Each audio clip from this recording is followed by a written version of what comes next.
when you slid the hub up on and then pulled it back off, put the key back in, it doesn't look in the video as it's going as far. And what that means is that the propeller isn't all the way up on, so the key will shear. In this episode, we discover our prop has fallen off.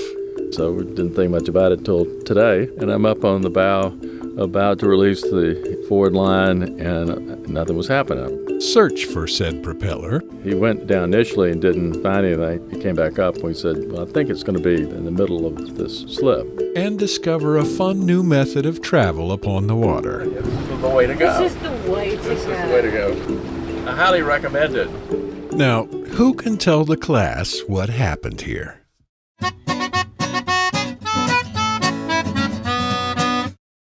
So, in case you're not already painfully aware, I've been struggling since episode 56 or 57 to get the boat out of the slip and take both the Admiral and our friend Jay for a cruise along the Gulf Coast of Florida.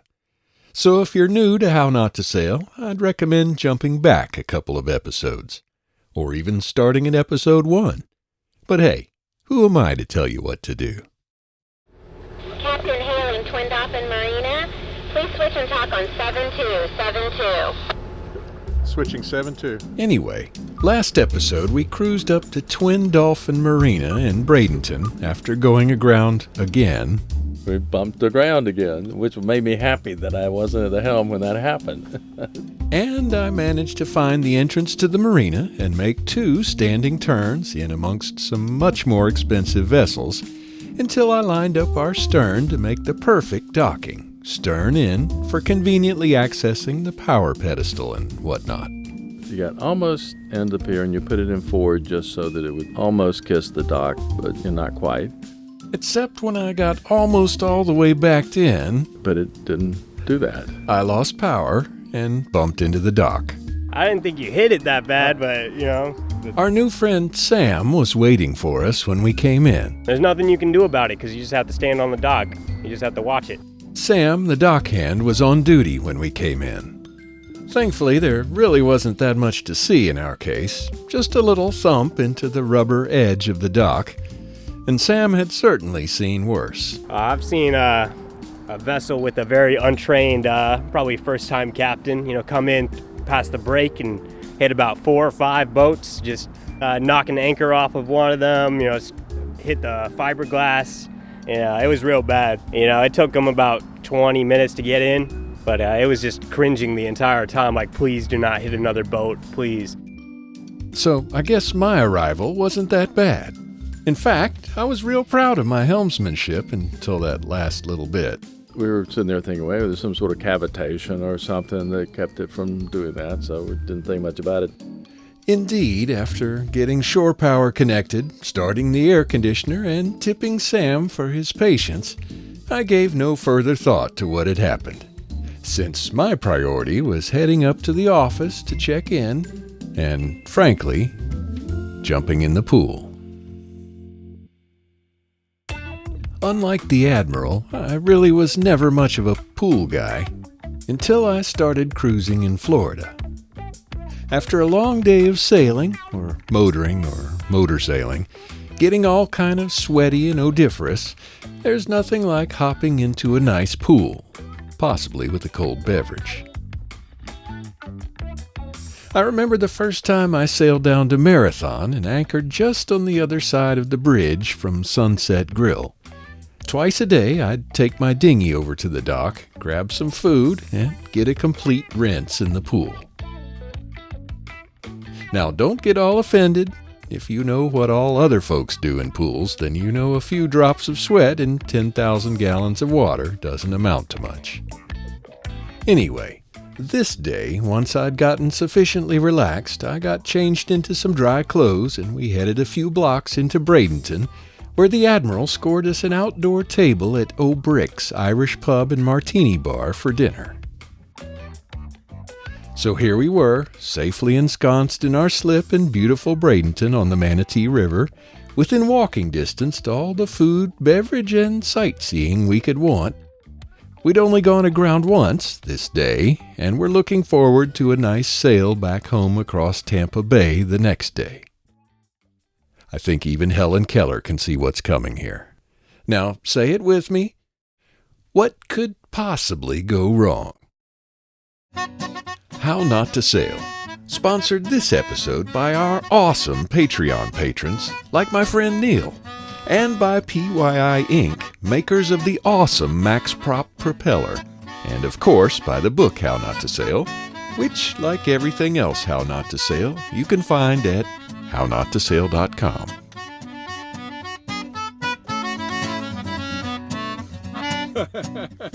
Okay, then. So, we didn't realize that Bradenton in the springtime is the home of spring training for baseball. I want to say maybe the Pittsburgh Pirates. So the joint was hopping.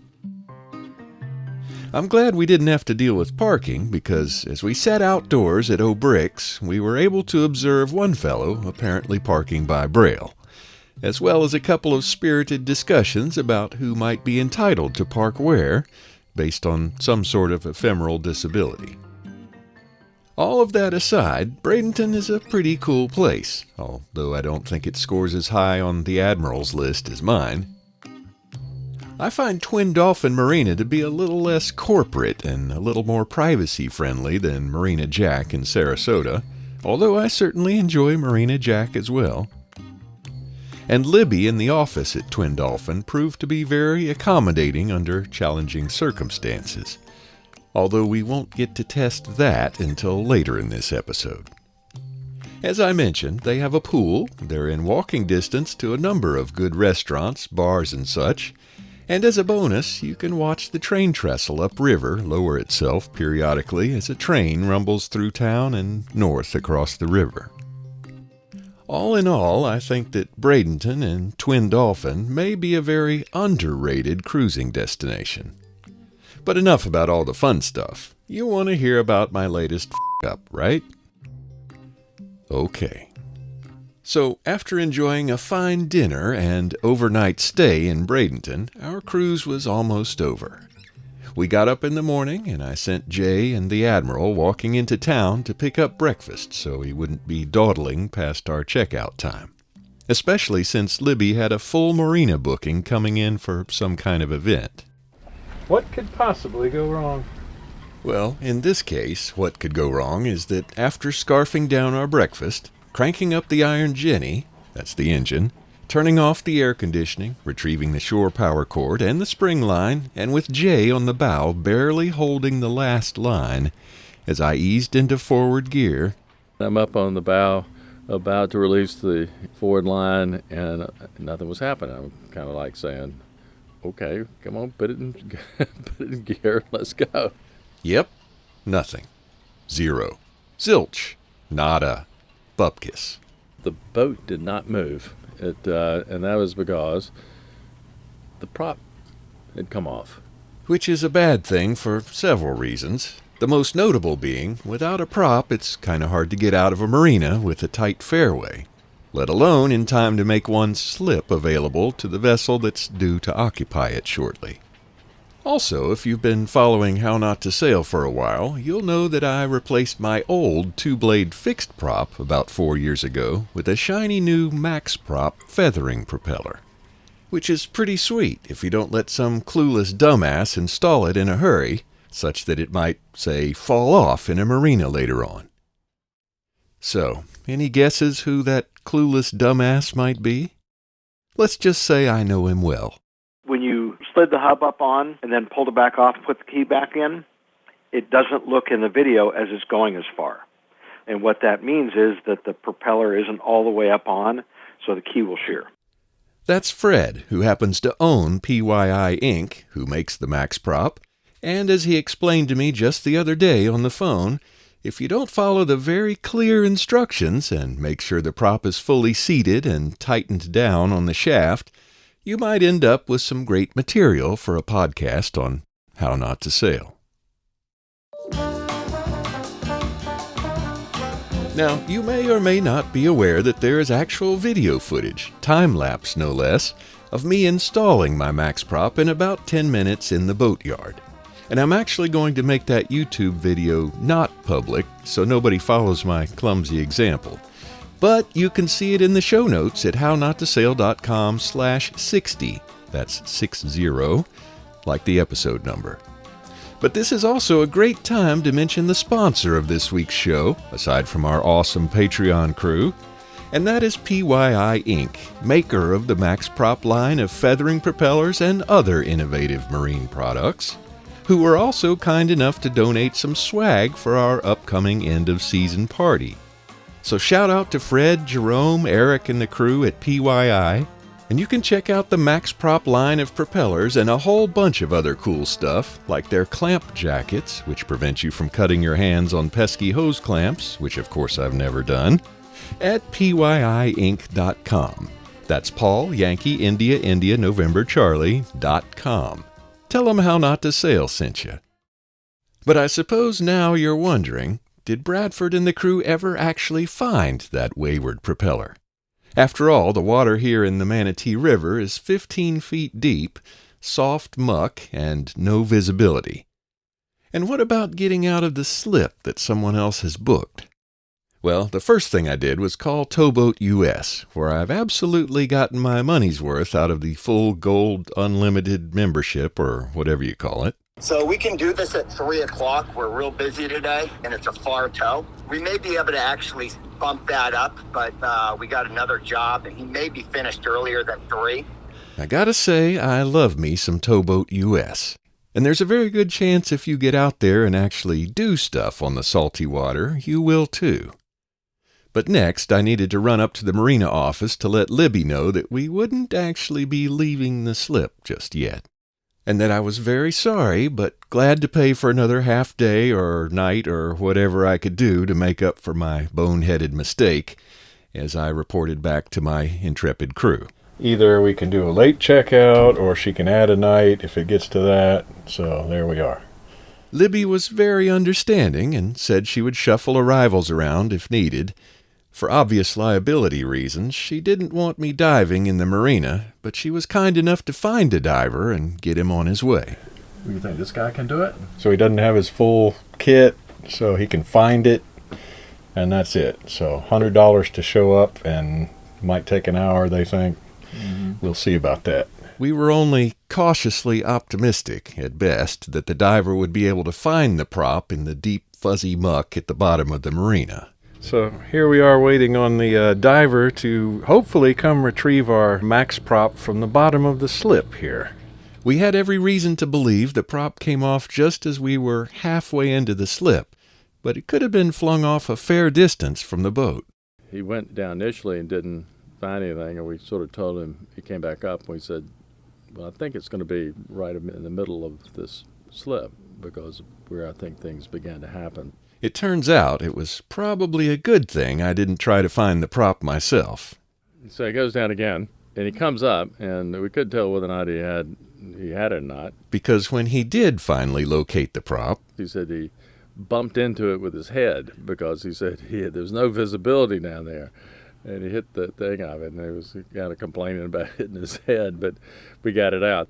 And just in time, because our towboat showed up not long after. I'm just coming across the river. I'll be there in 3 or 4 minutes. What slip are you in? We're in Bravo 28. It's the second from the easternmost pier, and we're on the side toward the bridge, stern in. Okay, so you're stern in. Perfect. At least, by being stern in, we were perfectly situated to get the towing bridle attached to the Samson post at the bow. I gotta say, Captain Don was good. Yeah, he knows what he's about. He towed us right down the narrow fairway and out the marina entrance into the Manatee River. The one thing that confused me was the 2 horn blasts. Huh. Turning to starboard? What does that mean? Until I saw the sign on the breakwater. Oh, sound horn 2X to exit marina.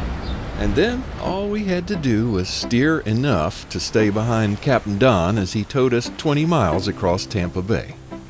The Admiral broke out some cheese and crackers and some good wine, for her and Jay, of course, and it was actually rather pleasant. Except for the fact that there were all these big cruisers coming by, causing huge waves, and the towboat guy was having a fit trying to slow him down, and you were too. As we limp home to my regular slip, after a not so long, but at times dubious, cruise with Jay and the Admiral, we feel like we've definitely done something. I was thinking as we came across, now we're being towed, there was no engine noise. And after all, what kind of good cruising story doesn't end with a towboat? We were going about 6.5 knots, just like sailing. And the breeze was coming there. It was quiet. We were just going. I said, this is better than sailing. I mean, it felt like sailing. It was quiet. We were just going on, but we didn't have to worry about the main sheet or the jib getting the sails perfectly right and then taking them down or up. I was just cruising along. This was great. I was saying that I think I may just call Towboat US just to tow me around just because it was really nice.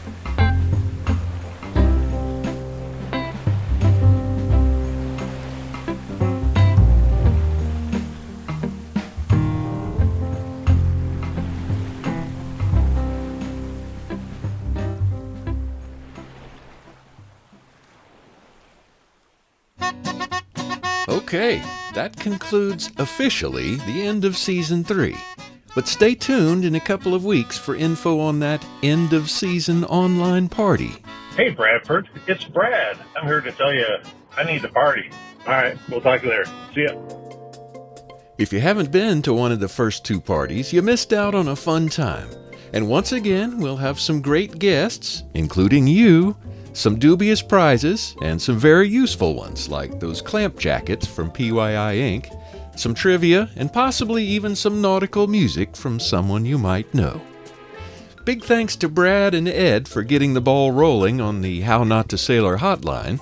Bradford, it is Ed Pickering, the broker with the beard, up here in Annapolis, Maryland. I want to party, and when I party, what could possibly go wrong? One quick question. How do I get one of my sayings to repeatedly occur on one of your podcast episodes? I would love to know how to do it.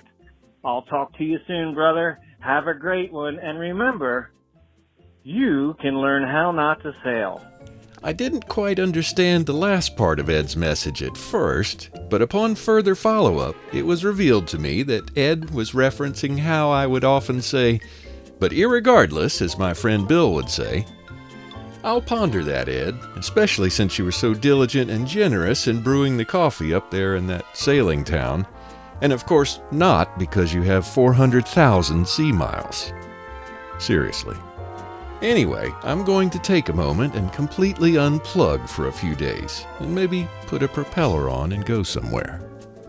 But meanwhile, thank you so much for listening. Be sure, if you install a prop, to read the effing manual. And I'll see you next time on How Not to Sail. Screwing up is part of cruising. Let me show you how.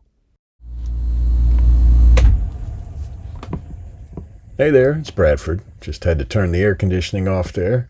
Just sitting here at the nav desk of the old vessel, and it's very hot down here in Florida. I actually did the voiceover for this thing on the boat, which was very special, and just getting ready to upload this sucker and then unplug for a few days. But, easy for me to say, I'm planning to have another dispatch from a salty location, on schedule even, in a couple of weeks, God willing. And I will have some more info, I hope, about that party. Obviously, an event of this magnitude requires some intense preparation, which I shall be doing shortly, equals making a few calls. But I'm greatly looking forward to it. Hope to see you there. Thanks so much to Brad and Ed for calling into the How Not to Sailor hotline to say they want a party. And stay tuned for more info next time. Yeah, I'm going to leave us now with that soundbite we usually have here. I'm telling you, this is the way to go. This is the way to go. This is the way to go. So, I highly recommend it. Towboat US is the way to travel.